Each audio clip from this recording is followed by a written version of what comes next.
Mina olin tolle ajal noortepastor Tallinnas. Ja meil noortegrupi tahtsime teha nagu väike vaimulik ekskursioon. Ma helistasin pastor Perlole ja ma küsisin tema käest, kas on võimalik, et me tuleme koos meie noortegrupi Nelikare kogudusele, kas me tohime tulla? Ja tema oli väga lahke, ütles, et palun tulge, siis teen midagi head sinu noortele ja meie noortele ka.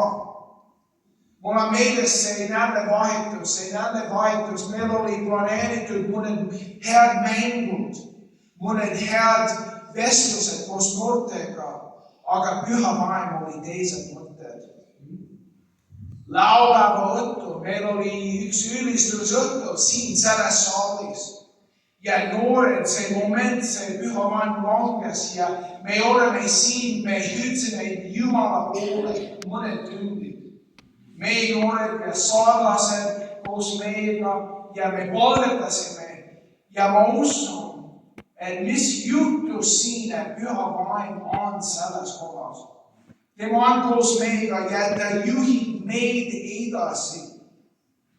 Mina olen praegu biblikooli direktor Next Step ja igal aastal meie kõrghetk biblikoolis on meie sessioonireis siia. On alati, ma saan öelda ja ma ütlen sel aastal ka, et kõige sõbralik kogudus EKN-is on Nelikare kogudus. Ja see on aus vastus.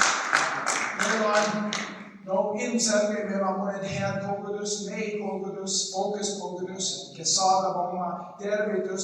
Need on sõbralik, aga kõige sõbralikum on selles kogudus.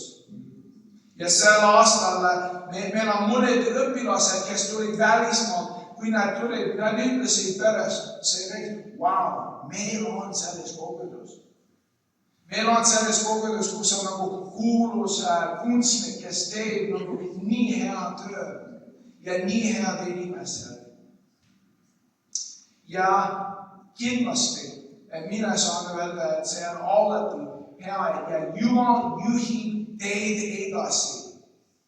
Ja Jumal läheb edasi. Kindlasti see minevik oli hea, aga see tulevik on kindlasti veel parem. Ja las Jumal juhib teid edasi ja meil on üks väike kingitus.